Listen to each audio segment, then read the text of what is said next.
Est-ce que là-dessus, toi, t'as une... De ton côté, Oui, ouais, je pense qu'il y a toujours une espèce de peur d'avoir un genre de Terminator. Je pense que ça, c'est une peur qui est complètement infondée. C'est-à-dire que ça reste des logiciels, ce qu'on crée. C'est des logiciels qui sont sous contrôle humain, qui tournent sur des machines. Ça va pas devenir indépendant et faire des choses qui deviennent dangereuses pour les humains. On déploie pas des systèmes dont on ne contrôle pas le comportement de toute façon. C'est quand même la base dans le logiciel.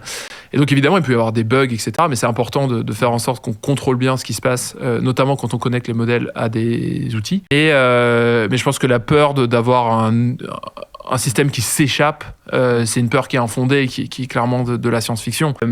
Ensuite, peut-être une peur qu'il peut y avoir sur que l'intelligence artificielle va nous remplacer. On en a parlé en début d'émission, c'est que il y a un sujet il faut apprendre à l'utiliser pour rester pertinent. Un des risques, qui est un risque qui est documenté scientifiquement, c'est ce qui s'appelle un risque de deskilling. C'est-à-dire que les humains peuvent commencer à faire un peu trop confiance à l'intelligence artificielle et puis du coup oublier comment faire de l'analyse, oublier d'avoir un sens critique. Ça, c'est un problème aussi chez nous de quel genre de design on propose aux utilisateurs pour qu'ils restent engagés et qu'ils continuent à réfléchir. Parce qu'on ne veut pas tout prémâcher et on veut que quand il s'agit de prendre une décision qui est importante, la décision, elle soit prise en âme et conscience avec le libre arbitre de l'utilisateur. Donc ça va être un vrai sujet de faire en sorte que, malgré la puissance des outils qu'on propose, le cerveau humain reste actif.